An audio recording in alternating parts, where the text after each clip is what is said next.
Estamos con Francisco Pérez hablando aquí en la bodega de vino de Jesús Nazareno, Sociedad Corporativa Andaluza. Bueno, Francisco, háblanos un poquito sobre... Estamos aquí en las prensas, ¿no? Efectivamente. Concretamente estamos ahora mismo en lo que es la zona de prensado, que en todo el proceso de obtener los mostos de la uva y posteriormente los vinos, pues digamos que es la primera fase a la que sometemos la uva. Una vez que recesionamos la uva del campo, pues viene a parar aquí a la sala de prensado, donde a base de presión pues obtenemos o conseguimos que la uva nos suelte su mosto, que es el zumo, y después de su transformación de estos mostos es lo que obtenemos posteriormente los vinos. El sistema de prensado tiene la singularidad de que son prensas neumáticas. El prensado se realiza a través de como una especie de globo que tiene en el interior, el cilindro que vemos que es el aspecto exterior de la prensa. Mediante aire comprimido va produciendo una presión que es lo que rompe la uva, el grano de la uva, y hace que vaya soltando el mosto.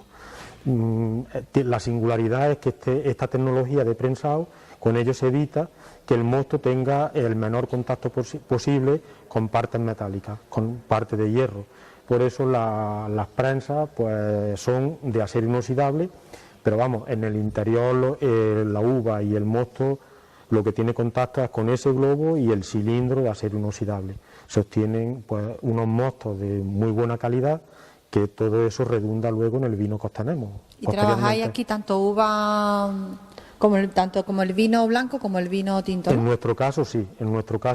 Aquí en la zona que estamos, en la denominación de origen Montilla Moriles, siempre ha sido característica los vinos blancos. Es lo que desde siempre, desde que se constituyó el Consejo Regulador y las bodegas que se fueron creando, han sido los vinos blancos. Pero con motivo de un plan de reestructuración de los viñedos, la administración, que se concedieron ayudas para esa reestructuración del viñedo, pues en un principio uno de los requisitos para poderse acoger a la ayuda era hacer una transformación en el cultivo, no solo en la modalidad de la labranza, sino también en las variedades, y eso originó en esos momentos, como consecuencia de esas ayudas, que se pusieran las variedades de uva tinta.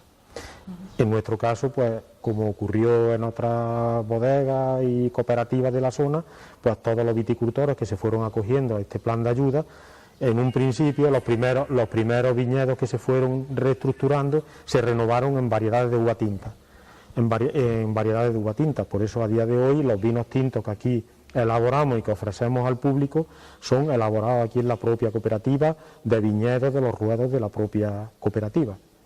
¿Y estas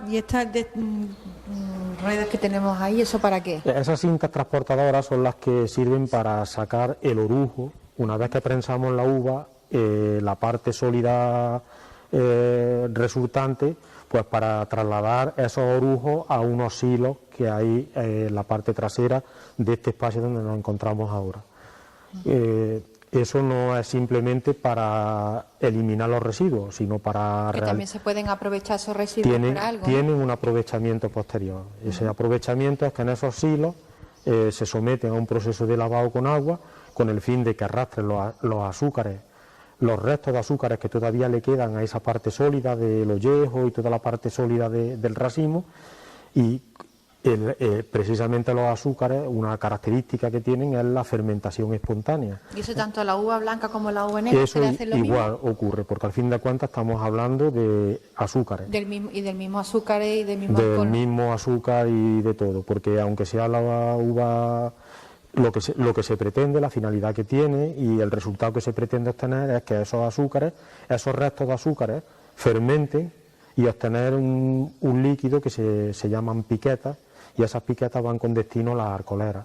No son para consumo no son aptos para consumirlos ni nada, sino van a las arcoleras, y por destilación se obtiene alcohol vínico, que luego se puede emplear para encabezar vino o para los destilados, cuando conocemos los destilados del whisky, ginebra o cualquier cosa. Todo ese grado tan alto que estos destilados tienen son porque tienen una adición muy importante de alcohol. ¿Y estos bidones para qué? Pues los bidones que tenemos aquí son unos bidones que son de fermentación, unos depósitos de fermentación, y especialmente para fermentar la uva tinta. Pueden servir para la blanca igualmente, pero vamos, especialmente para la uva tinta. Y resalto esto porque la fermentación de la uva tinta se realiza como es una especie de maceración, donde el mosto y toda la parte sólida del racimo está fermentando. Hay que tener en cuenta que el color que vemos en los vinos tintos, lo que se lo transmite es precisamente la piel de las variedades de uva tinta. Entonces, por ese motivo, no es como ocurre en el caso de los blancos, que prensamos la uva, obtenemos el mosto, luego fermenta, no lo sometemos, porque el mosto fermenta de forma espontánea. Cualquier producto azucarado pues es un proceso natural en ese mosto, que es espontáneamente al cabo de unas 24 48 horas empieza la fermentación, que es el momento en que empiezan a transformarse ese mosto, esos azúcares empiezan a transformarse en alcohol, en gas carbónico y en otros componentes que el vino en su composición natural tiene. Están construidos con una base de aluminio para la temperatura, ¿no? Los depósitos son de acero y lo que se denomina unas camisas de refrigeración, que físicamente se ve por ese tono brillante que tienen. Pues esas camisas lo que hace es circular el agua fría, refrigerar, y es lo que conseguimos bajar la temperatura de la propia fermentación y de las temperaturas ambientes que tenemos aquí en la zona, que son, como todos sabemos, para que no pueda ni subir ni bajar la temperatura, para que se mantenga esa temperatura controlada, que está en torno a unos 24 grados, mantener fermentada esa temperatura y que no afecte el calor que produce la propia fermentación y el calor que tenemos en el ambiente por la época en que se realiza la vendimia, que es durante los meses de agosto y septiembre. ¿En qué año se inauguró esta fábrica? Pues la cooperativa se constituyó formalmente en el año 63 y en el año 65, 2 años después de las primeras construcciones que se realizaron, ya se morturó uva. En el año 65 se entregó la primera uva que aquí se morturó. Es decir, su constitución formal en el año 63 y a día de hoy nos estamos ya muy próximos a los 60 años de vida. 60. Estamos lo que le llamamos aquí coloquialmente lo que es la nave de conos. En realidad son tinajas, lo que estamos viendo son tinajas. Y lo que estamos viendo, en este plano son un trocito de las tinajas. Porque si viésemos ahora mismo desde dónde arranca las tinajas, pues veríamos la altura que tienen. Porque cada uno tiene, digamos, un fondo para abajo, ¿no? Efectivamente, la tinaja no es este trozo que vemos aquí en el exterior, a partir del suelo en el que nos encontramos. Eso arranca desde una distancia que estamos hablando de una altura entre 5 y 6 metros. Digo entre 5 y 6 porque todo el espacio que vemos tiene un desnivel en el terreno que hace que estas primeras tinajas, estas hileras iniciales de tinajas son más pequeñas, tienen una capacidad de 6.400 litros y a partir de esa unión de pilares que vemos tienen una capacidad de 7.500 litros. ¿Y qué se esconde dentro? Pues se esconde en su día, ya cuando vemos las tinajas así destapadas es que no se esconde nada, porque si no deberían de estar tapadas. Es que me llama la atención y digo, pero es más que es que me hace... Ay, claro, no hay Cuando nada, las vemos así destapadas, no se esconde nada en ellas. Algunas del número tan importante que tenemos y se ven así tapadas, esas sí esconden vino. Estas tinajas eran lo que en la zona, cuando se creaba o bien una cooperativa o cualquier bodega, era el recipiente que había de fermentación y de almacenamiento posterior de los vinos. Aquí no podemos alcanzar lo que hemos dicho hace unos minutos, que es la temperatura, el control de la temperatura, porque esto es simplemente una tinaja de hormigón armado. Aquí entonces, después de allí, de los depósitos que hemos visto, ¿pasan aquí? ¿O no, ya no pasan aquí, no pasan. Era en su día, cuando la cooperativa se fue creando, lo que había, tanto aquí en esta cooperativa como en otras de la zona, aquí en la zona Montilla Moriles, era estas tinajas, de mayor o menor capacidad, pero este tipo de tinajas era lo que había. Y yo lo que quería resaltar es que aquí en estas tinajas pues no se puede conseguir el control de temperatura del que hemos estado hablando en los depósitos de acero inoxidable, porque esto no hay forma de refrigerarlo. Son tinajas de hormigón armado. Y entonces en estas tinajas se fermentaba el primer proceso de todo, y cuando teníamos el vino ya resultante se almacenaban las tinajas. Como recipiente de almacenación muy bueno y a día de hoy perfectamente. Siempre que la tinaja la tengamos llena, el vino se conserva muy bien, pero desde el punto de vista de la fermentación, al no poder controlar la temperatura, no era el 100% no era el resultado recipiente ideal, aunque era lo que había. Sobre estas tinajas, dar un detalle, y era que, aunque las podemos ver tan uniformes todas, en su aspecto exterior están fabricadas a pie de obra. Esto no venía... ¿Esto qué quiere decir? Sí, Esto, que no venían fabricadas que no desde venía antes. de ninguna fábrica de nada, sino Había que fabricarlas aquí directamente. Personal especializado que había en esa época en que esto era común, pues las fabricaban aquí a pie de obra. Claro, esto fue lo primero que se hizo hace 60 años. Efectivamente, eran las tinajas, era lo que había y bueno, la fermentación en estas tinajas pues es totalmente distinta a lo que es hoy fermentar en los depósitos de acero y sobre todo que tengan la temperatura controlada, porque si no, el avance no lo estaríamos obteniendo, el avance de fermentar en la tinaja o en el depósito. En el depósito el gran avance ha sido el poder controlar la temperatura, el control de la temperatura de fermentación, cosa que no se puede hacer en las tinajas. Si un depósito de acero inoxidable no tuviese el sistema de refrigeración, pues no estaríamos haciendo nada, porque cuando estamos en la vendimia y estamos fermentando, esto no es llenar una tinaja hasta la boca, llenarla, esto se va llenando progresivamente, con el fin de que las levaduras que trae la uva, que son esos microorganismos que son los que tienen la capacidad de transformar los azúcares en alcohol, pues si se encontrasen de golpe en un volumen de mosto tan grande en la tinaja llena, pues simplemente no podrían, y lo que haríamos es, de una manera coloquial, pues las mataríamos, y aquello se convertiría en un producto que ni mosto, ni vino... Hay que hacerlo poco a poco, la elaboración. Hay que hacerlo poco a poco, es decir, que cuando en su día estas tinajas se fermentaban ellas, diariamente, una vez ya que arrancaba la fermentación, se le iba adicionando mosto progresivamente. Con eso conseguíamos que el mosto anterior ya se había desdoblado, las levaduras habían transformado esos azúcares y cada día que le adicionábamos más mosto lo que estábamos echándole es comida a esas levaduras para que continuaran su labor de transformar esos azúcares y eso. Es curioso porque es así con este sistema, es así como se realizaba la fermentación. Entonces, ¿aquí seguís trabajando o no? Porque ya tenéis los... Aunque tenemos los depósitos de acero inoxidable y allí al fondo podemos ver más depósitos de acero inoxidable, que aquellos están encargados de la fermentación y almacenamiento del vino blanco, pero todavía estas tinajas tienen de utilidad de almacenamiento. De hecho, algunas vemos con tapaderas y están llenas de vino, contienen... Que ya están, digamos, terminados, ¿no? Totalmente. Aquí ya de fermentación ni nada de eso no se realiza nada. Y claro, unas instalaciones como estas nuestras, como las que de esta cooperativa, que tampoco se crearon de un golpe, que no fue un proyecto de decir se van a realizar estas instalaciones, sino que esto se fue formando en el tiempo, pues aunque no se utilicen las tinajas, pero son espacios de trabajo que todavía se sigue trabajando en ellos. ¿Se sigue utilizando? Sí, porque se almacena vino, se realizan trasiegos, mezclas que los enólogos consideran que pues este vino que tiene estas características lo vamos a mezclar con aquel, y todavía las tinajas pues tienen esa función.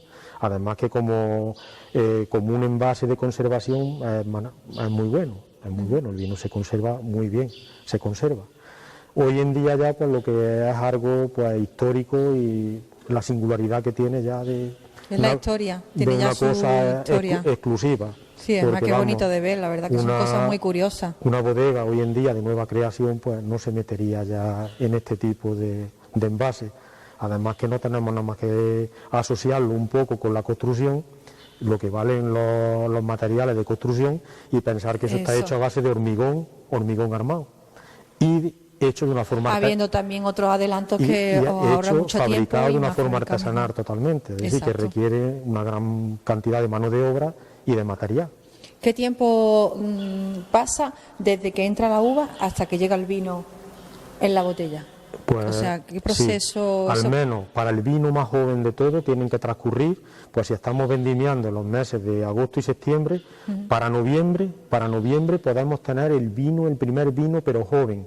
Exacto. El vino tiene luego otros procesos que ahora lo Según veremos. por el proceso que pase es más Otros reserva procesos o me menos refiero reserva, a ¿no? que a veces ya cuando vemos un vino, pues degustamos un vino en la casa, en la barra de un bar o algo, puede ser un vino joven o puede ser un vino envejecido ya, que ha estado sometido ya a un proceso de Que envejecimiento. se nota un montón el Y sabor. ese proceso se realiza en otro tipo en las bodegas de crianza, se denominan de crianza, y donde el vino en envases de roble, de madera de roble, también tiene una transformación que no tiene nada que ver con lo que obtenemos inicialmente. Pero vamos, al hecho de que cuando tenemos lo que se puede denominar vino y eso, pues aproximadamente para noviembre. Y un buen vino bastante reservado, que sea un buen vino, tiene que pasar Pues, X... en nuestro caso le ofrecemos al público vinos ya envejecidos que tienen 8 años de envejecimiento. Exacto. Y el transcurso de 8 años de envejecimiento, que es un periodo bastante largo, Que no vea. cuidando, mimando a esos vinos. Porque, aunque estamos hablando de tiempo, no es cosa ni la Que 8 fórmula años son 8 años, ¿eh? dejar el vino en el envase y al final del periodo de tiempo nos encontramos... No, pues eso tiene su mantenimiento, ¿no? Naturalmente. Eso tiene su mantenimiento, la vigilancia que requiere, la cata degustativa que se realiza, de probar el aroma, el Y sabor. tiene que estar también a su temperatura adecuada, ¿no? Claro, para que es un tipo de envejecimiento que se realiza, es una crianza biológica, que ahí son unas levaduras también las que se encargan de transformar ese vino, y la temperatura fundamental. La temperatura fundamental. Siempre hay que mencionar que aquí los veranos son tan calurosos, las temperaturas ambientes que Así tenemos. que se me había olvidado que estamos en Baena, ¿eh? Estamos en Córdoba, Baena. Aquí, hombre, la arquitectura, pues no estamos hablando de bodegas subterráneas, donde, en nuestro caso, donde se puede mantener una temperatura determinada y estable. Entonces el factor es las altas temperaturas del verano. Y como los veranos se nos están adelantando, que empezamos ya casi en primavera, en la estación de primavera, empezamos, pues quiere decir que el verano es un factor negativo y que no viene nada bien para el envejecimiento del tipo de vinos que elaboramos, que son los vinos finos. Francisco, estamos ahora con los barriles, ¿no? Bueno, los barriles, que yo veo barriles ahí. Efectivamente, son barriles. Nada más que en el argot de la bodega, y concretamente aquí se llaman botas. Son unos barriles o botas que son de madera, de roble, y que ahí estamos, lo que decíamos hace unos instantes, de cuándo tenemos vino y qué tipo de vino tenemos. Decíamos aquí viene la edad del vino. Digamos que para el mes de noviembre podíamos tomar lo que era el vino joven, el vino base, que luego, después también de un tiempo, pues pasa aquí a estos barriles, a estas botas de envejecimiento. Aquí es donde se transforma el vino. Aquí, después de esto y del tiempo que requiere en cada caso, es cuando ya tomamos una copa de vino, degustamos una copa de vino. Desde aquí, desde el barrio, es cuando se puede probar ya el vino, ¿no? Aquí ya, bueno, el vino joven se puede probar, pero aquí es cuando ya estamos ya degustando un vino fino, por ejemplo, un vino fino o un vino ya con cierta edad, bueno, pues que se le han transmitido a ese vino pues ciertas características de aroma, de sabor, ya totalmente distinto a lo que fue el vino recién elaborado, el vino joven. Estas botas de roble que vemos aquí, pues no están llenas hasta arriba, sino que se le deja un espacio vacío. Si la bota, el barril, fuera algo transparente, podríamos ver que en ese vacío, en la superficie del vino, se crea una capa, como una especie de nata, que la forman las levaduras que están transformándolo ese vino, que lo están envejeciendo y transformándolo. Que es lo que ayuda a que se vaya transformando y cambiando. Son las encargadas. Son esos cuerpos vivos que nos están transformando el vino y que son también espontáneos de las levaduras que trae la uva y eso, pues, pero para que vivan, el envase no está lleno hasta arriba. Entonces no habría oxígeno en el interior y esas levaduras no podrían vivir. Por eso se le deja ese vacío. El espacio para que se reproduzca esa levadura, para que es lo vivan que esas hace levaduras que son las que se encargan de ir transformándonos el vino. Las que luego nos dan los matices, además de la madera, pero sobre todo las que luego nos dan los matices del aroma, del sabor, de que esta particularidad que nos recuerda a tal o cual cosa, a la almendra, al cacahuete, a los frutos que nos recuerdan, pues son las levaduras todas las que se encargan de darnos esos matices tan amplios en el vino.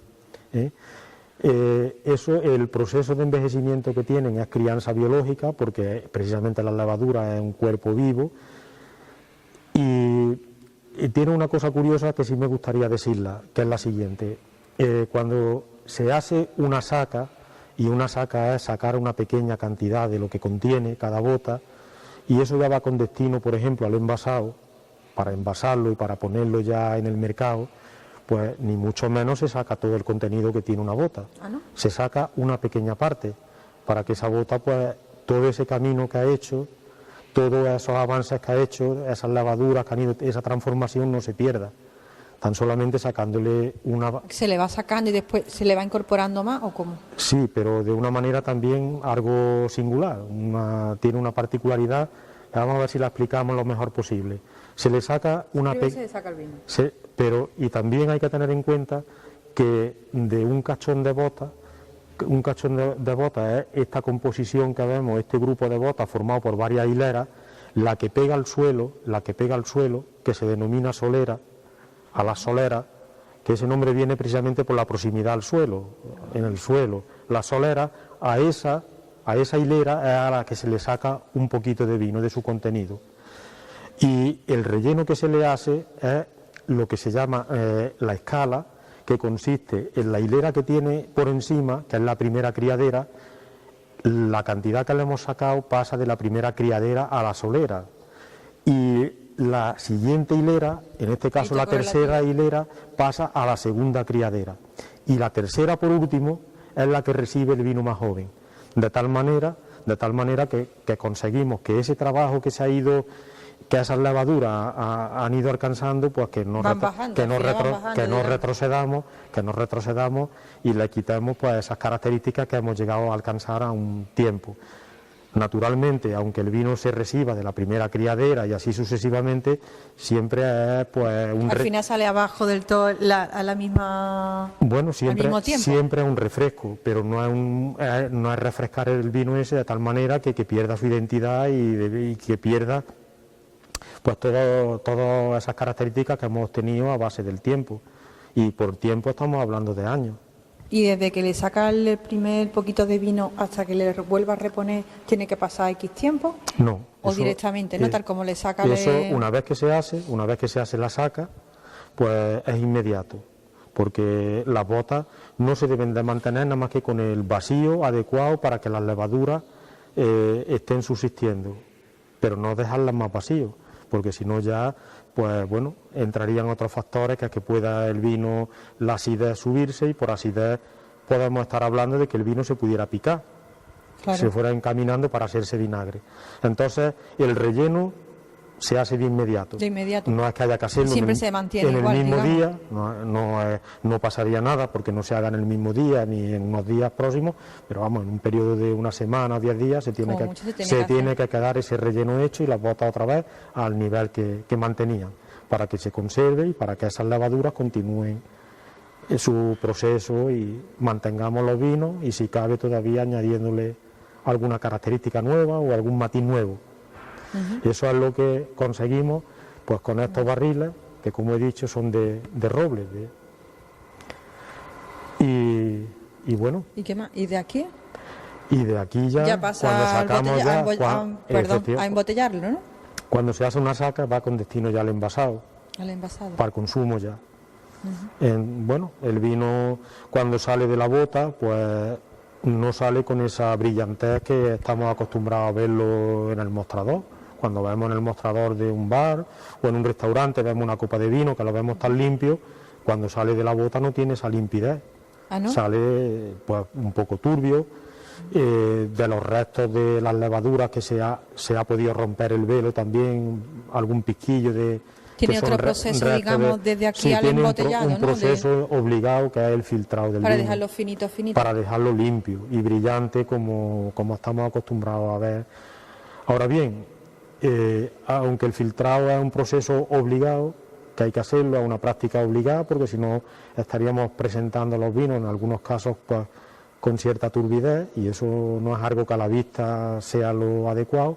También es verdad que cuando tenemos ocasión de degustar un vino en rama, y esto es decir, sacar de la bota y tomar una copa de vino lo estamos tomando pues con todas las propiedades íntegras de aroma y de sabor.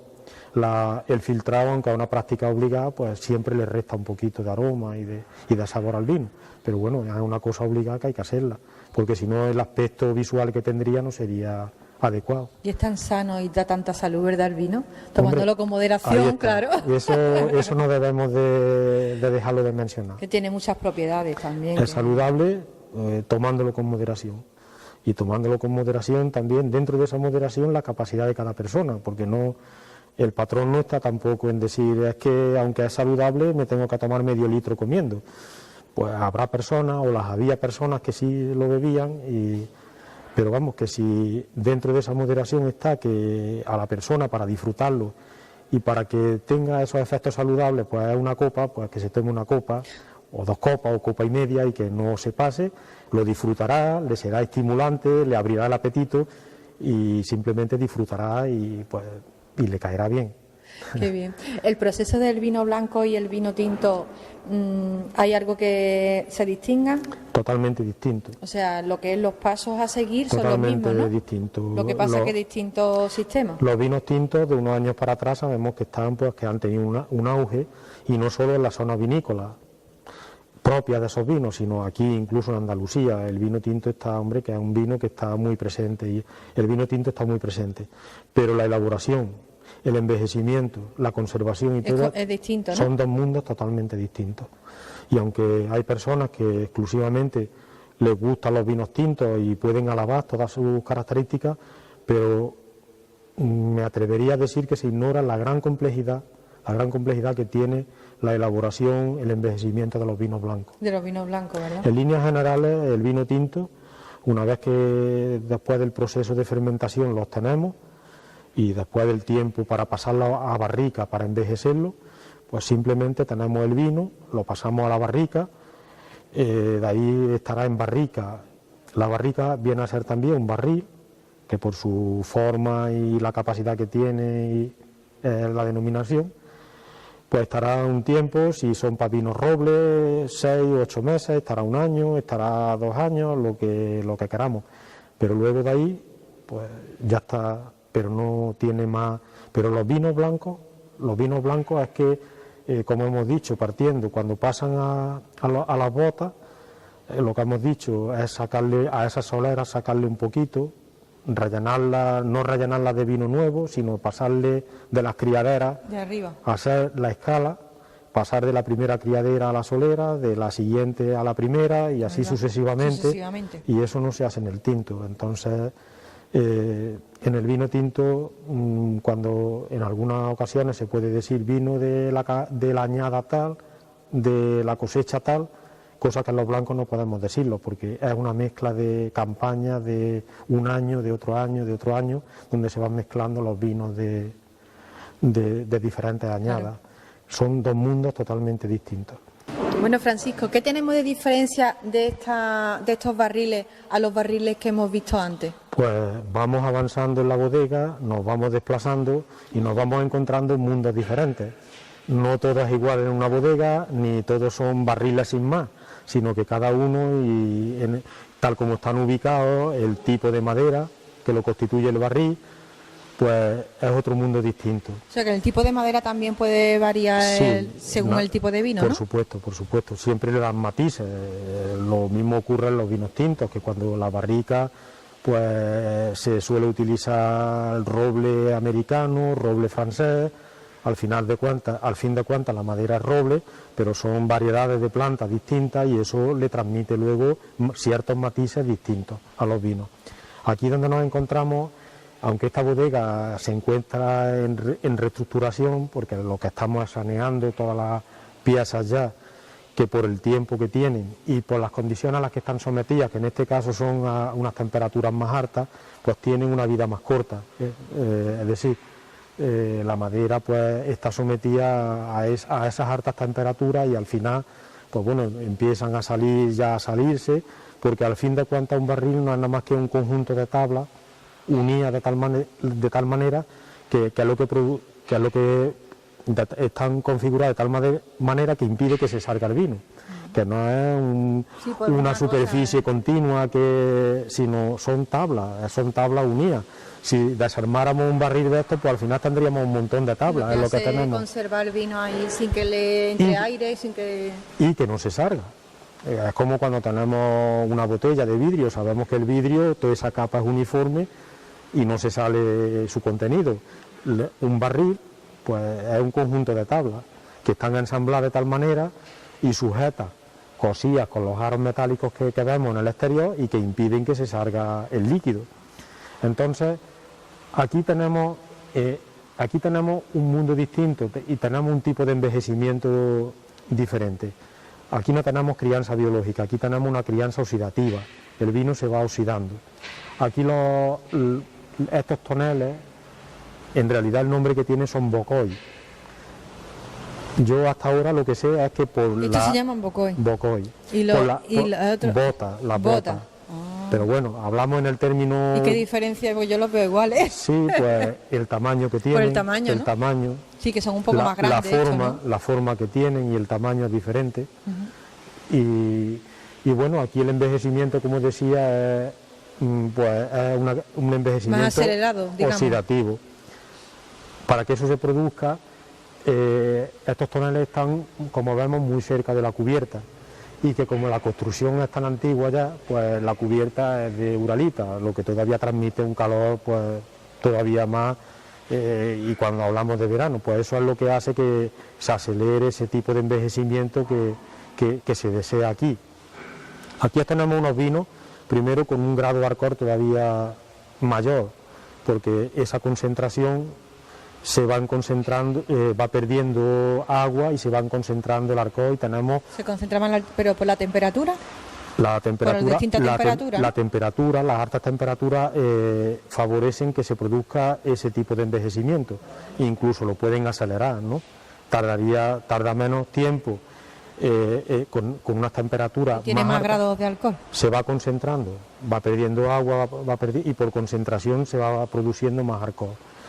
Y se va produciendo más alcohol sin adición de alcohol, que es importante, sino que se va transformando, ese vino se va transformando, va perdiendo agua, va perdiendo y se van concentrando el alcohol y llegan a alcanzar un grado alcohólico más elevado. Por poner un ejemplo gráfico, pues por ejemplo cuando vemos una copa de brandy o algo que vemos ese color caoba y vemos eso, son ese tipo de vinos, así viejos. Y vinos pues con mucho alcohol, con un grado de alcohol. Bueno, tampoco estamos hablando... Sí, pero comparado con otros los vinos. vinos finos, por ejemplo, están con 15 grados y aquí estamos hablando que pueden alcanzar pues 16, 17 grados e incluso más, dependiendo del tiempo de envejecimiento. Es decir, que cuando alcanzamos un grado muy elevado es porque ese vino ha permanecido muchísimo tiempo, un periodo muy largo de envejecimiento. Tienen una particularidad también, que es que el vino es algo que también hay unas pérdidas al cabo del año por evaporación. Pues esa evaporación aquí todavía es mayor, porque como estamos diciendo, estos envases están sometidos a temperaturas más altas. Incluso ahora, en la época del año en que nos encontramos, que dentro en el interior podríamos estar hablando de 18 grados o algo de eso, aquí por la proximidad a la cubierta y eso pues se mantiene todavía Con más grados. No digamos ya en la época de verano, cuando sabemos que la ser temperatura horroroso. ambiente en el interior pueden ser 30 y tantos grados, pues Aquí aquí puede pues, ser 40 grados grados. perfectamente. Bueno, Francisco, para terminar, me he puesto aquí porque estoy viendo que son distintas clases de vino. Dime la diferencia un poco de cada vino. Aparte de la diferencia hay un detalle El que, tipo sí, de vino, que claro. sí que queremos resaltarlo, y son unos vinos que no es porque sea dentro de ellos ningún descubrimiento de un tipo de vino. Tan solamente la particularidad que tienen muy importante es el tiempo de envejecimiento que tienen. Aquí hay 5 tipos de vino que están identificados con las iniciales de realmente del tipo que es. Por ejemplo, el primero, visto así a la izquierda, OL significa oloroso. Cuando se han diseñado estas etiquetas que podemos ver, pues bueno, se vio interesante denominarlos así y están denominados con las iniciales: oloroso, AM amontillado, CR Crin, PC Palo Cortado y PX Pedro Ximénez. Son vinos que hoy en día en la zona Montilla Moriles los podemos encontrar fácilmente.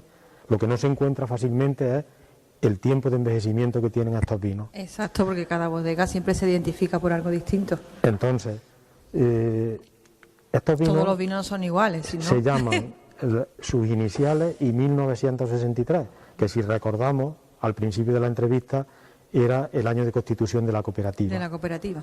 Y estos vinos, aunque en el etiquetado ponen que son cada vino 1963, edición 2019, es decir, que hace unos meses que estos vinos los pusimos, empezamos a ofrecerlos al público. Bueno, pues esto es de las primeras soleras que se formaron aquí en la cooperativa, de las primeras soleras.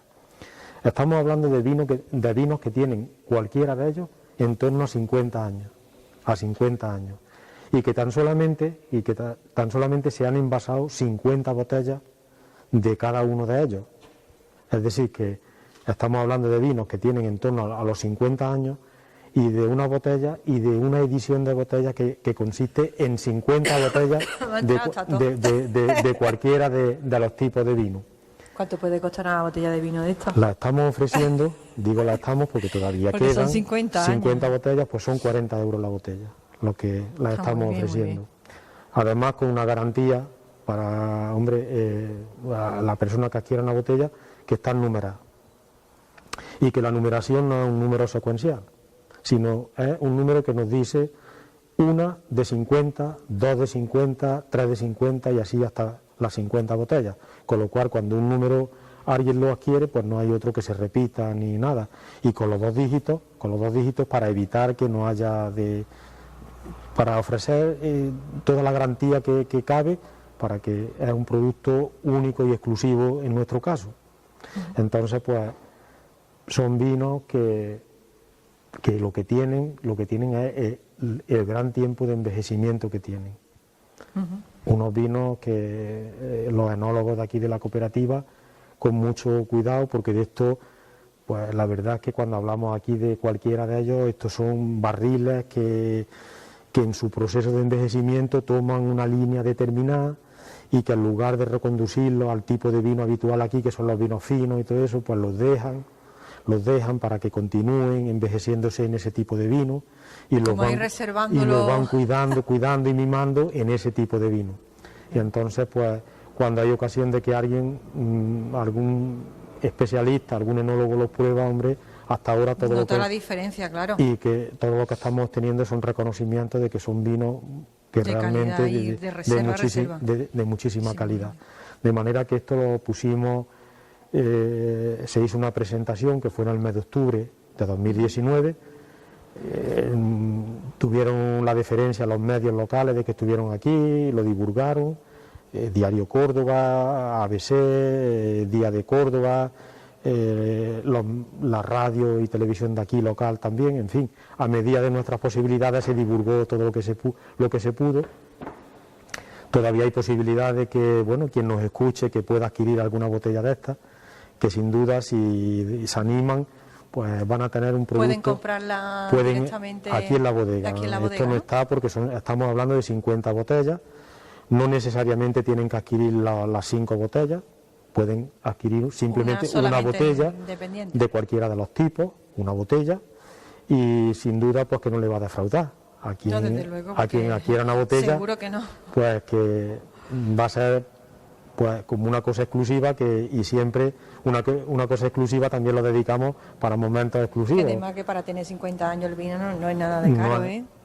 Bueno, yo no lo veo iba a caro. intervenir diciendo, no por el precio, sino lo que no es fácil es la conservación de los vinos a tan largo plazo. Es muy complicado. Es que cuando se habla del envejecimiento no es decir, tengo ahí el tonel, el vino está ahí, pues bueno, lo dejamos.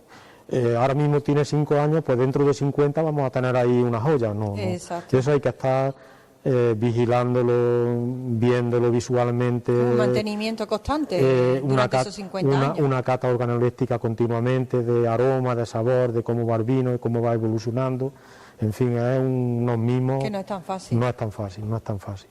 Y luego eso, que quiero resaltar que no se trata de decir tiempo sin más, que hay que estar vigilándolo y y cuidándolo Constantemente. y hay que refrescarlo con un vino de otra bota para que no pierda la identidad, tal y son, la verdad, yo no me atrevo tampoco a entrar en muchas cosas técnicas, porque para eso tendría que estar en el nuevo aquí. Por favor, no, que tampoco nunca se dice todo el secreto de la fabricación. También es verdad. Eso no se puede decir todo, no todo el mundo lo sabe. No se puede decir todo, eso ya se sabe que, hombre, que pues... Bueno, pues en Bodega de Nazareno lo podéis encontrar, ya sabéis, veniendo por el buen vino.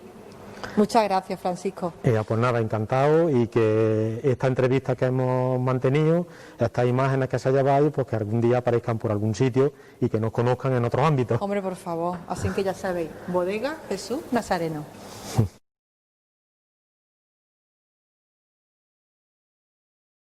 ¿Cómo no? Tenemos que hablar también de Baena, una de las mejores fábricas de aceite, Núñez de Prado. Aquí tenemos con nosotros a Felipe Núñez de Prado, que es uno de los dueños de la fábrica. Buenos días. Bueno, donde estamos es en la parte más antigua de la fábrica, es una bodega de tinajas de final del siglo XVIII, concretamente de 1795. Lógicamente ya no se utiliza, está únicamente para visitar. Son grandes ánforas, en total hay 18. Son de barro con una capa interna de cerámica para hacerlas impermeables, que es lo que las difiere de las bodegas de vino, ¿no? Entonces, la profundidad son aproximadamente unos 2,5 metros, la profundidad, y la unidad de medida son en arrobas. La arroba todo el mundo la conoce, ahora es la A con el rabito, se utiliza muchísimo para los emails de internet. Y concretamente la arroba es una unidad de medida de la época de los árabes, de la invasión árabe en España, y que equivale a 13,5 kilos de aceite, es una arroba. Cada tinaja tiene una capacidad aproximada, porque son un poco irregulares cada tinaja, de 117 arrobas y media. Algunas tienen de más, una panilla, una taza, son medidas antiguas que ya se han dejado de utilizar. Aproximadamente unos 1.850 litros por cada ánfora, por cada tinaja. Estas mismas las tuvieron que fabricar directamente aquí, ¿no? No se podían trasladar y exactamente, ¿no? Estamos hablando de final del siglo XVIII, una época en la que el transporte era tortuoso. Entonces los artesanos lo que hacían era iban itinerando de una ciudad a otra, y lo que hacían era construir un horno gigantesco donde iban a implantar una bodega. Hacían la tinaja de barro, la cocían dentro del horno, luego tenían que romper medio horno para poder sacar esa tinaja, implantarla en la zona donde se iba a hacer la bodega, y de nuevo hacer otra tinaja, hacer el horno, partir medio horno, y así lo iban haciendo. Los que se transportaban eran ellos con las materias primas, puesto que el transporte era tedioso, estamos hablando de final del siglo XVIII, que eran caminos y carros sin amortiguación. Lógicamente aquello era muy complicado. Claro, que ahora mismo, digamos, lo tenéis como exhibición. Ahora mismo, exactamente. Que hay otras modernidades, ¿no? Exactamente, ahora mismo la bodega es de acero inoxidable. Esto es una joya del patrimonio histórico industrial. Entonces son cosas que no deben de desaparecer, puesto que es nuestra historia, es la historia de una industria que está viva, que afortunadamente ha llegado hasta el siglo XXI, y que tenemos pues detalles del siglo XVIII. Qué bien, pues vamos a seguir viendo. De acuerdo. A lo largo de la visita vamos a ir viendo distintas bodegas. Esta concretamente es de final del siglo XIX, principios del siglo XX. Todavía no se había inventado la soldadura. La soldadura es lo que nos va a hacer unir dos metales distintos a través de un cordón metálico. Entonces, como no estaba todavía, lo que hacían era remacharlo. Remacharlo son unos tornillos de cabeza plana que iban muy apretados y no iban a hacer unir un metal con el otro. Se utilizaba también para los barcos.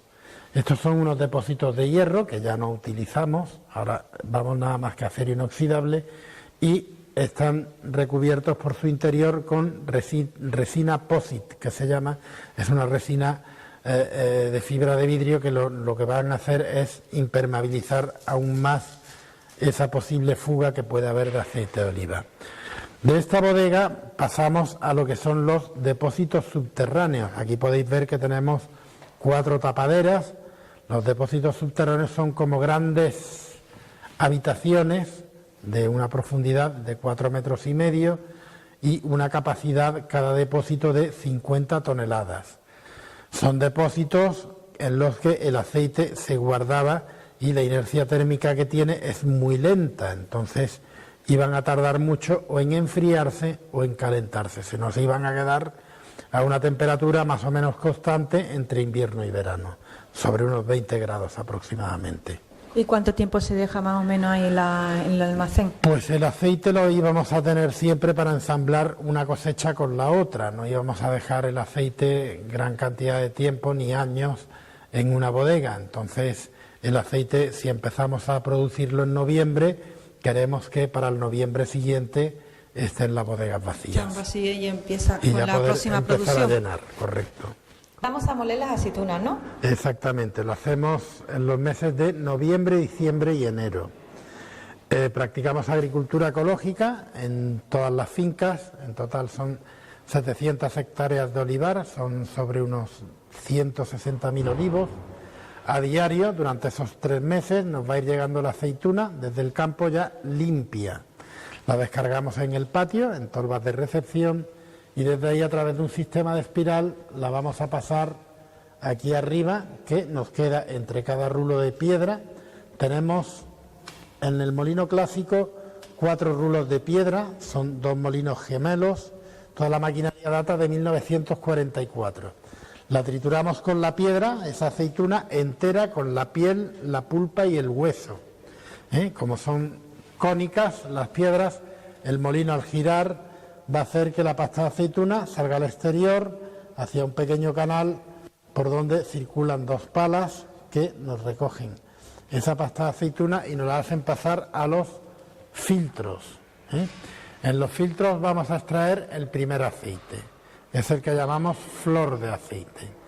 Y esta es la parte de los filtros, ¿no? Exactamente. Una vez que hemos triturado la aceituna con los rulos de piedra, el siguiente paso es el termofiltrador. Se llama termo porque le vamos a dar una pequeña cantidad de calor a esa pasta de aceituna, concretamente va a ser a 20 grados centígrados, aunque todo el proceso va a ser en frío, pero esa pequeña ayuda la tenemos que dar para que el aceite para que el aceite se descuelgue, exactamente. Una vez que la tenemos a 20 grados centígrados, pues ya es hacerla pasar a través de los 2 cilindros que giran muy lentamente, giran a 1 vuelta por minuto.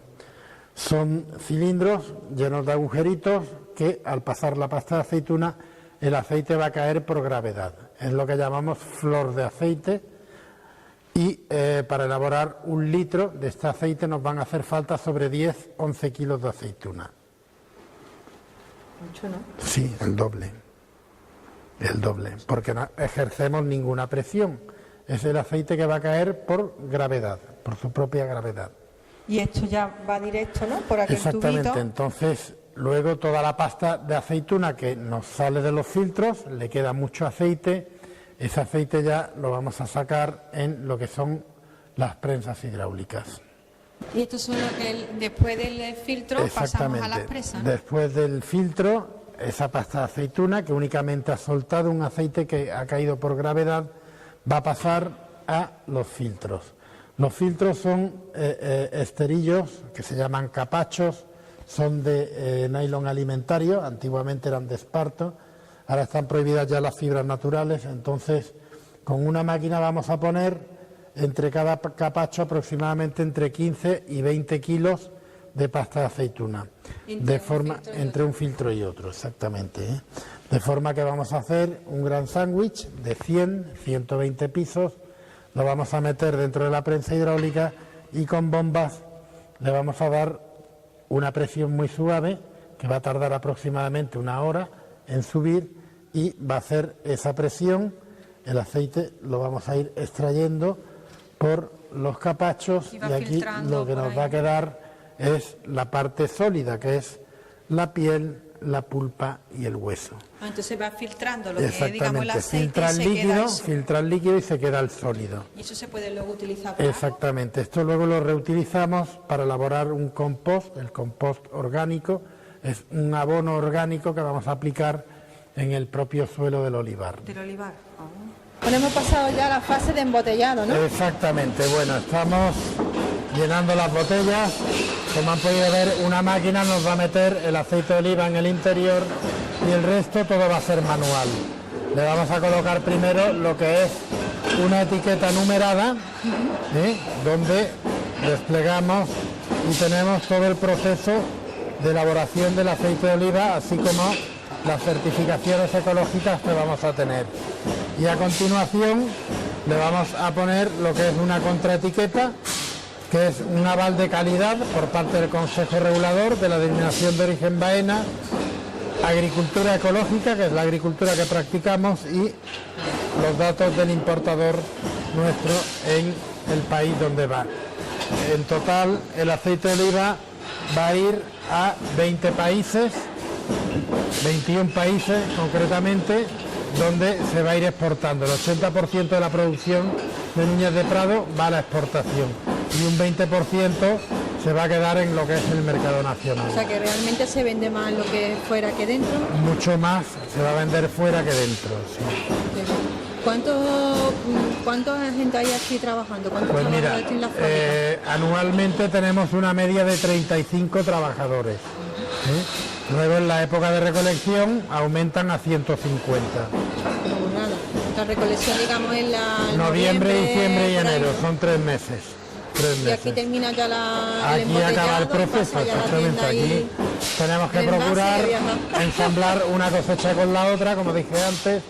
Vamos a estar de noviembre a noviembre, o sea, todo lo que produzcamos de noviembre a enero hay que venderlo de enero a noviembre del año que Exacto. viene. Para que cuando llegue la nueva cosecha esté todo ya Tengamos las liquidado. bodegas vacías. Claro. Pues muchas gracias, Felipe, De nada. del Prado. Pues, Y por último estamos ya en la bodega nueva, que es aquí donde ya directamente desde el depósito pasa al embotellado. Al embotellado, correcto. Bueno, aquí es donde más tiempo va a estar el aceite, va a estar de noviembre a noviembre prácticamente. ¿Y qué ocurre? Pues que son depósitos de acero inoxidable, cada uno tiene una capacidad Maravilla. de 60 toneladas, son depósitos de última generación, están inertizados con nitrógeno, de forma que no haya ningún tipo de oxidación, o sea, una vez que llenamos el depósito de aceite, le metemos un gas, que es el nitrógeno, que nos va a expulsar el oxígeno y va a evitar que haya ningún tipo de oxidación. Vamos a mantener una temperatura constante, que va a ir entre 15 y 22 grados aproximadamente, y ahí vamos a dejar ese aceite inerte hasta que llegue su momento de meterlo en la botella, como habéis visto. Que no puede pasar esos grados, ¿no? Si no se puede alterar o... Claro, es que si no puede haber algún tipo de oxidación y el aceite se puede perjudicar. Entonces, si os fijáis, no hay ventanas, la temperatura va a estar constante siempre, entre 15 y 22 grados, tanto invierno como verano, y desde aquí ya va a ser botella a botella lo que va a ir saliendo ¿Van del aceite. directamente a las botellas? Exactamente, directamente a las botellas. Pues muy bien. Pues me ha encantado su fábrica. Pues nada, muchísimas Felipe gracias. Núñez del Prado. Muchísimas gracias por haber venido. Muchas gracias a vosotros Y por nada, encantado, por toda la familia concedernos entrevista. Núñez de Prado está encantada de que una recibir maravilla. siempre a la prensa y de que nos hagan cualquier tipo de reportaje. Y ya loca por probar ya el aceite. Pues eso lo vamos a hacer a la voz de ya. Pues venga. Mira, voy a sacar aceite por aquí, lo voy a oler y luego lo voy a probar. ¿Ok? Venga. Pues esto es un tomamuestras que se llama. Por aquí vamos a ir probando los depósitos. Este concretamente tiene 55.000 litros. El aceite se prueba igual que el vino, exactamente igual que el vino. Primero se huele, huélelo. A ver a qué te recuerda ese olor, ese aroma. Ay, cuando yo era pequeña. Eso. Al aceite Le de pasa a cuando era mucha pequeña. gente. Exactamente, entonces es un aroma a frutas, primero floral, del campo, manzana verde, por supuesto, que lleva, hierba recién cortada. Y primero, después de esta fase nasal, pasamos a la fase del gusto.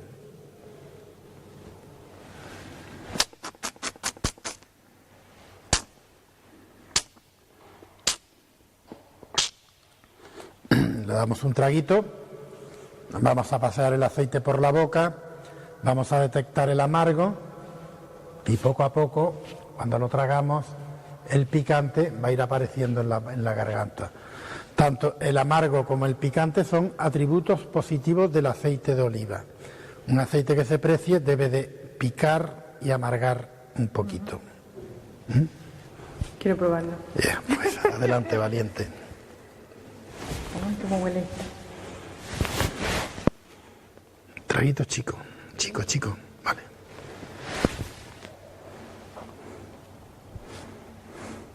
Amarga y pica, ¿eh?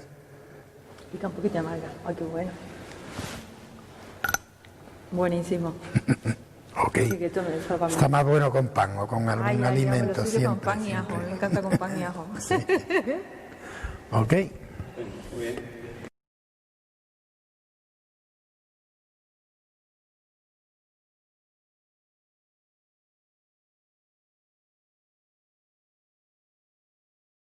Estamos en el Museo Casa del Castillo, aquí en Baena, y con un gran pintor, escritor, cantautor, biólogo, escultor, tantas cosas, Francisco Javier Sánchez.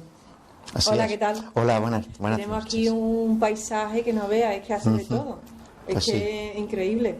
Bueno, vamos a empezar con la pintura y la escultura, porque como tiene la mezclita ahí, vamos a empezar con la pintura y la escultura. ¿Qué diferencia hay la escultura que tú haces a otra escultura? Bueno, la escultura que yo realizo es una escultura, digamos, que se podía enmarcar dentro de lo que es el arte moderno.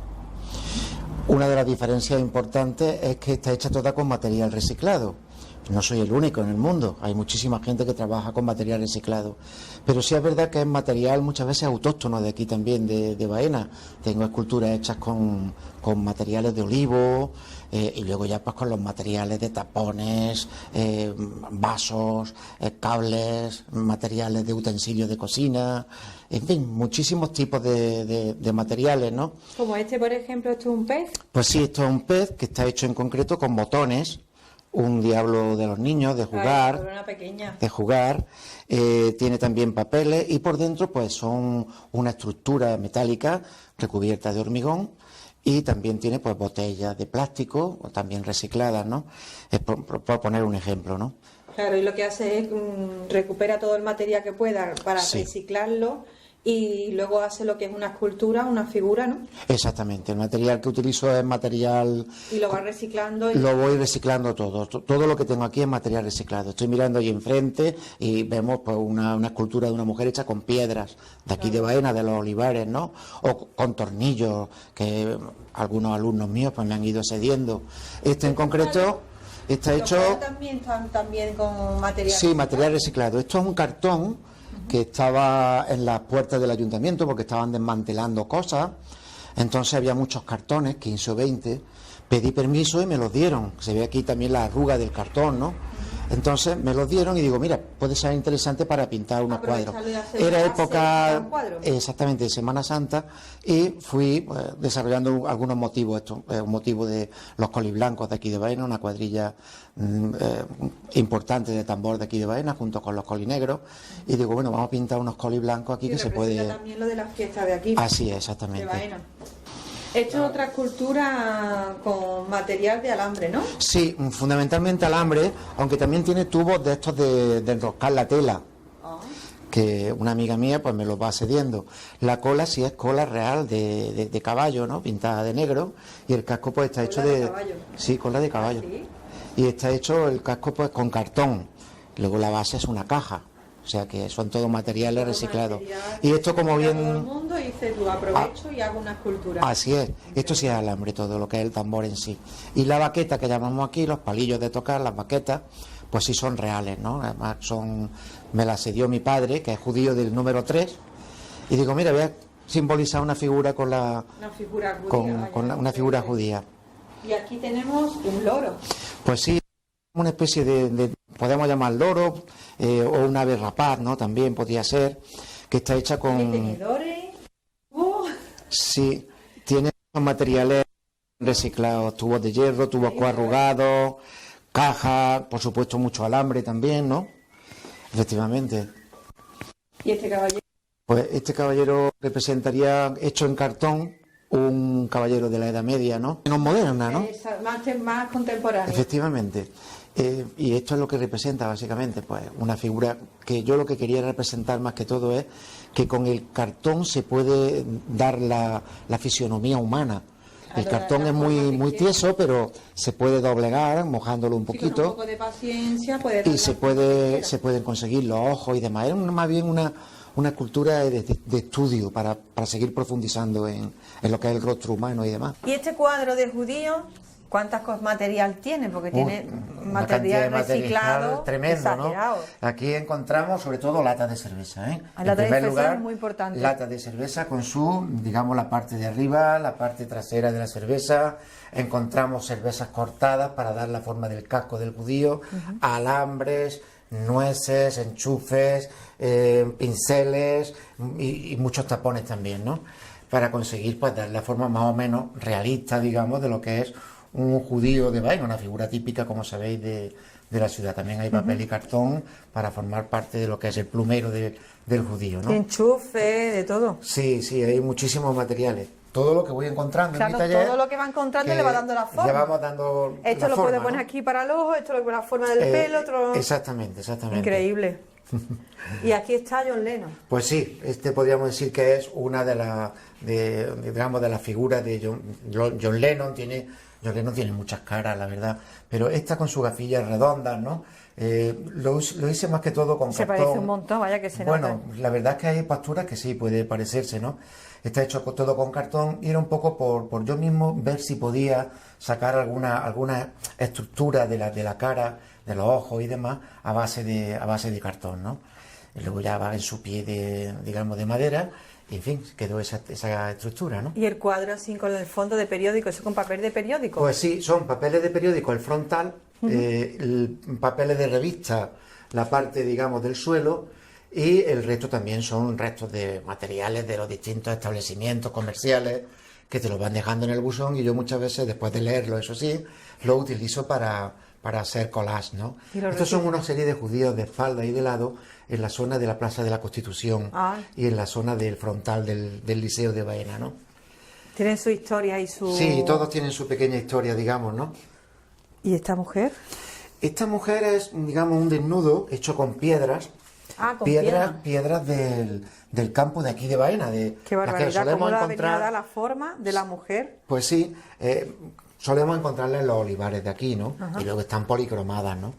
La verdad es que esto está hecho pegado en madera con hormigón y pesa más de 200 kilos. Que no esto tuvimos que subirlo 2 personas e incluso 3 que echaran una mano, ¿no? Qué barbaridad. Todo materiales de aquí también, ¿no? ¿Y esto que parece como bronce? Pues sí, esto es una estructura, se ve una cara y una parte del cuerpo, pero es toda una imitación, son pinturas de bronce que ya venden comerciales. Que realmente el material es Sí, el reciclado. material es escayola, fundamental, escayola y cartón, papel también lleva, ¿no? Y en sus pequeñas tablitas le da su forma, no tiene rostro definido, pero en fin, es una figura que en aquel momento pues me apetecía a mí desarrollar, ¿no? Que tengo detrás mía un caballo de Pues cartón. sí, ahí tenemos un caballo de cartón, eso sí que es verdad que es todo cartón, es un unicornio y está hecho todo con cartón, hasta los rizados son cartón mojado, que después lleva pues su capa de cola, porque la cola es fundamental aquí, ¿no? Lo que llamamos cola de carpintero. Es fundamental, ¿por qué? Porque es la que te permite dar, digamos, la fijación a la escultura. Uno de los problemas básicos de la escultura es cómo sujetar la escultura, porque muchas veces la tienes terminada, se queda muy bien, pero te das cuenta que luego con lo que es la propia cola tiende a desvanecerse, entonces hay que sujetarla con alambres, con Tiene algún un palo que te trabajazo, encuentres, eso. apontocarla en un muro, en fin, muchas cosas que... ¿Cuánto es lo que más tardado en hacer una escultura? Pues poco tiempo, porque ¿Sí? normalmente en 2 o 3 días me gusta acabarla. Soy una persona que trabaja, Que digamos, empieza una cosa y quiere terminarla ya. No es que quiera, no es que quiera, es que... ¿Quiere que verla terminada? Sí, como inquietud por verla y también, como he hecho muchas, pues tengo pequeñas facilidades ya de lo que es la manera de cotejar el trabajo. Y también como tengo espacios pequeños, tengo que terminar relativamente rápido para poder afrontar otra, ¿no? Claro. Entonces las termino, las voy sacando, muchas traigo aquí, al patio que tiene este museo, que tengo ahí unas estanterías para colocar el material y para ir cambiando los materiales de cada cierto tiempo, ¿no? Los materiales que hay aquí ahora mismo, muchos son de los que puse en sus comienzos, pero hay otros nuevos, ¿no? Hay cosas que voy haciendo nuevas. Lo último es lo que más le gusta a uno. No Una sé por qué, sirenita ¿no? de alambre, de Pues sí, estos papel, son... cartón, alambre. Efectivamente, estos son alambres encontrados en la orilla del campo, Sí. que la gente pues tira allí restos. Y entonces mi padre, ya con cierta edad, con 84, 85 años, le gusta andar y los materiales que encuentra, Javi, mira esto para una Cada vez que escultura. encontraba algo, ¿no? Efectivamente, me lo va pasando. Mi madre también pues me pasa botones porque era costurera y sigue estando viva también, con sus cosas de salud ya típicas de los 80 y tantos años, pero me pasa muchos materiales Pero cada también. vez que ven algo, como sabe que luego lo recicla, le saca una Efectivamente. obra de arte. Aquí lo reciclamos todo, es verdad. Seguimos. Y esta escultura que da la sensación de que es de bronce, que es de hierro, que es de bronce, Sí, y pues- luego es cartón, ¿no? Efectivamente, es cartón, lo que pasa es que al policromarlo, utilizando algunas pinturas comerciales, más luego otras pinturas económicas, porque yo utilizo pinturas bastante baratas, ¿no? Pero luego le doy ya sus colas, sus barnices y demás, y intento darle pues sensaciones así como de bronce, como de ébano, algunas de ellas, ¿no? El Quijote. Pues sí, tenemos aquí un El Quijote a caballo. Pero un Quijote sorprendido. Sí, está como... Intenté darle Ay, una... Ciertamente, intenté darle una estructura, digamos, un poco de movimiento. Está hecho con juguetes antiguos de mi hijo, que ya piezas que no le servían, ¿no? Increíble. Y luego policromado para darle esa estructura un poco más o menos bronceada. Un caballo, todas las esculturas son de papel, cartón, Sí, efectivamente, material. así es. Bueno, y aquí tenemos un algo diferente. Sí, esto es un cuadro, digamos, digital. Digamos, es una fotografía que está muy trabajada luego con el ordenador. Utiliza tanta información que no me permite continuar. Entonces lo que hago es que fotografío la pantalla del ordenador y sobre esa pantalla sigo trabajando y así, aunque parezca mentira, hay hasta 60 pasos. Hasta unos 50 Qué y tantos, barbaridad. 60 pasos. Y es que es una para- imagen de una mujer desnuda, pero como Efectivamente. difuminándose, ¿no? Sí, como, y además se como ve deshaciéndose, no como sé, de- una sensación. Como deshaciéndose por aquella parte y eso pues, Ahí tiene va. su esfuerzo, ese claro-oscuro Sí, la verdad conlleva, que sí. conlleva tiempo. Madre mía. Todo papel, cartón, alambre. Pues sí. Y son... Esto es como un pavo real. Esto es una especie, digamos, de ave, efectivamente. Podría ser un pavo real, pero es un ave un poco ficticia. Tiene, Exacto, le has dado tu sí, su tiene parte la ficticia. estructura del ave, de un ave, pero ni la cola normalmente suele ser así. Seguramente habrá alguna especie que sea similar, ¿no? Pero no representa ningún ave en concreto. Tiene esa estructura, está hecha toda con cartón, la base es de madera, pero vamos, que no es ninguna ave específica, ¿no? Todo de una manera. Trabaja con coches, con tractores, y de vez en cuando me trae alguna caja. Francisco Javier, mira, una caja de tornillos. Pues nada, ya le daremos empleo. Entonces, pues todos los cojinetes, los tornillos largos, cortos, me Y le sirven das la forma de- para formar esa estructura. Eso sería una ave rapaz. Ahí va una araña y con alambre. Sí, ahí tenemos un escorpión. Esto también encima de un cartón. Sí, encima de cartón. Estos cuadritos que hay aquí Todos son los cuadros todos... son encima de la cartón. base es cartón. Pero que no se diría, ¿eh? O sea, que si no me Sí, lo da dices... la sensación... La verdad es que luego Algunos sí se nota algo, pero luego, sin embargo, estos de aquí no se aprecia que sea encima de un cartón. La propia pintura, que es pintura de watch, pintura de témpera, pues hace un poquito, dignifica también un poquito al cartón, ¿no?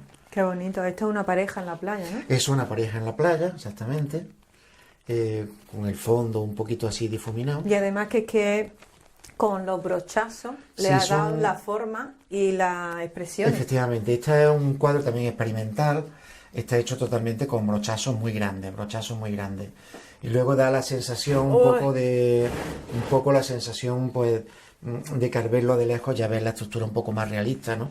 Que me llama mucho la esta atención porque con escultura- 4 alambres se ve la forma Efectivamente, de la persona. ¿eh? Eso es. Esta escultura, que me perdone mi abuela, que en paz descanse, pero no era la intención sacarla realista, pero representa a mi abuela. ¿Por qué? No por el alambre, sino por el gran corazón que tenía. Ay, ¿eh? Entonces, esto tiene una dificultad. Y es que está hecho con alambre de alambrera, de las alambreras que se ponen encima de los digamos, de los braseros, ¿no? Antiguos, de ascuas. Entonces, esto medía en torno a unos 2 metros y algo, y hay que empezar por un principio y terminar por el final, dándole la forma sin romperle el alambre. Esa Sin era mi romper el intención. alambre. Después ya con unos muelles fui sujetando la estructura básica interna, ¿no? Le tengo cariño, eso Increíble. representa a mi abuela y es una de las esculturas más antiguas que tengo yo. y con 4 alambres lo que puede hacer Pues se uno, ¿eh? pueden hacer muchas cosas, la Teniendo verdad. idea, teniendo imaginación. Sí, la verdad es que esto es como dibujar, Sí, ¿verdad? pero en lugar de pincel o bolígrafo o lápiz, pues utilizas como elemento para dar la forma al alambre, ¿no? En realidad es una escultura que es un dibujo, en realidad. Qué bien. Sigamos. Pues sí, vamos a seguir, ¿no? Pues sí, aquí hay 3 toros. Esto en realidad es una interpretación de una pintura de la época cubista. Entonces está hecho con materiales pues, de cartón para lo que es la cornamenta de los 3 toros que hay, 1, 2 y 3. Luego lleva también tubos de cartón y por dentro la estructura está hecha con cola y con botes que quedan de restos del cuarto de aseo, geles, champús. Y formé esa estructura y a raíz de ahí ya Ha hecho los 3 toros. con tela fui dándole la forma. La tela cuando está húmeda y lleva además su cola es bastante maleable, se puede malear muy bien. Y tiene su flexibilidad, y efectivamente, ahí tenemos el toro. Una mano, un pez, vaya. Aquí Todo- hay obras por todos lados. Sí, Este aquí- me llama mucho la atención. Pues porque es este- un poco diabólico, ¿verdad? Sí, la verdad es que el muñequillo es un muñequillo, No es, no es. un poquillo diabólico, ¿no? Pero fíjate, está Pero hecho... dice mucho, no sé, tiene Sí, una... está hecho con materiales de un calentador de agua caliente, las piezas, pero representa la visión que yo tenía cuando era pequeño y iba a la feria. Sí. Había un caballo, un burro, y mis padres me montaban allí. Entonces, este niño soy yo. Este es el niño que está viendo por un caballo que lo montan allí. A lo que se te representaba en Y ese momento. exactamente, y lo ve uno como una estructura extraña, ¿no? Bueno, no me están a mí montando aquí. ¿Qué es esto, no? Y esas sensaciones son las que le he intentado plasmar un poquito ahí, ¿no? Me ha llamado mucho la atención de la escultura esta, que es el pez con con la contaminación Ah, del mar esta. y el pez saliendo ya muerto, ¿no? Pues sí, fíjate que aquí hay una especie como de Y a la vez lo ancla. ha hecho con cosas recicladas. Sí, materiales de cartones de huevos, tienen lengua, pero yo se le he puesto en sentido de que está agonizando, Agonizando. está ahogado por la contaminación y quiere salir y no puede, por eso llora, ¿no? Intento también que las esculturas pues tengan algún significado y Y no solamente tienen en Baena un escultor y un pintor, sino que también veo que tiene una serie de libros impresionantes. ¿Cuántos libros tienes ya? pues Javier. he escrito en torno a unos 50 libros. 50 libros. Sí, muchos son a nivel nacional, otros han salido fuera, sobre todo en la zona de Sudamérica, que requieren también mucho de educación ambiental y de ciencia. Y he escrito, pues eso, unos 50, y tengo metido en internet gratuitos los que puedo. Son 34 libros, tengo metido ahora mismo en ¿Y internet. cómo te pueden encontrar por internet para ver los libros? Es muy fácil meterse en la plataforma Bubok y poner mi nombre, Francisco Javier Sánchez Cañete, Bubok. Y en esa plataforma se lo pueden bajar en unos segundos gratuitos. Los que no pongo gratuitos son porque tiene derecho a Que sois de Naya editoriales. o Santillana o Everest, tienen derecho y yo no puedo ponerlo gratuito. Sí. O sea, todos los libros que tiene son distintos, no son todos Sí. del mismo tema, ¿no? Sí, hay 3 grandes temas, como son la educación ambiental, en temas de investigación científica, por mi propia profesión y formación profesional, y luego también tengo un libro de poesía. He tenido la suerte de ganar también algunos premios de poesía. Me gusta mucho la poesía, digamos, que tiende al surrealismo, al dadaísmo, Y como en todo lo que hago a nivel artístico, porque yo soy biólogo de profesión, pues lo hago, digamos, porque he ido aprendiendo por el interés, por el entusiasmo de crear cosas. Yo siempre he ido buscando, pues me han gustado muchas cosas y no estoy de acuerdo con el refrán del que mucho quiere, poco abarca. No. Yo creo que sí, el que mucho quiere puede abarcar mucho si se entrega. Efectivamente. ¿Ese es tu nombre? Ese es mi como nombre, cantautor? digamos, como cantautor. Como cantautor. Zimmerman viene del apellido segundo de Bob Dylan. Yo soy un admirador de él, lo considero mi maestro. Y me imagino que no tendrá ni 2 ni 3 discos, porque si tiene tantos libros, me No. imagino los discos. Hay 43 discos ya, 43 discos. con 10, 12 canciones cada uno, más de 350 temas compuestos. Pero esto no es una cosa que tenga un gran mérito, esto es una cosa que se va haciendo poco a poco. Yo empecé muy joven con la música, he estado también en un grupo de rock, de heavy metal en concreto, Qué fuerte. durante 10, 12 años. ¿Qué Pero- tipo de música tocas en eso? En estos discos de Sí. cantautor, básicamente toco dos cosas: blues, bateristas, bajistas, y luego también hago unos temas de, digamos, de cantautor de corte ya más clásico, de cantautor. Fundamentalmente también cojo canciones que están hechas con poesía, poemas de poetas importantes de España, como son Pablo Neruda, de lengua castellana me refiero, Pablo Neruda, también, por ejemplo, de Benedetti, de García Lorca. Tengo hecho algunos discos. Y luego hay temas un poco más propios ya de blues, con letras también mías, ¿no? Y el conjunto es el paso del tiempo, el esfuerzo, el no dejar de trabajar, porque yo voy alternando, ahora en concreto, estoy trabajando en un disco que se va a llamar Blues Ecológicos, Ecological Blues, Blues Ecológicos para defender el medio ambiente. Y a los jóvenes estudiantes que están empezando ahora con el arte, con la pintura, escribiendo, tocando, ¿qué consejo le daría? Que trabajen mucho, trabajar mucho por aquello que les gusta, no perder nunca el entusiasmo, Que luchen por ello, luchar, por esa ilusión. no lo que quieran. querer llegar a ser nada. Yo en mi caso no lucho por hacer nada, sino por mejorarme a mí mismo. Ahí va. Entonces que la persona superarte. intente superarse a sí mismo y sobre todo que vayan mucho a museos, que vayan a conciertos, que escuchen, que hoy en día gracias a los medios de comunicación, las redes sociales, tenemos gente muy importante que puede formarlo. Voy a nombrar, porque es una persona que admiro, de la que he aprendido mucho, que es Antonio García Villarán, que tiene muchísimos vídeos en YouTube para personas artistas, sobre todo para hacerse críticos con el arte. ¿Qué pinto yo? ¿Qué pintan otros? ¿Realmente lo que pintan otros es arte?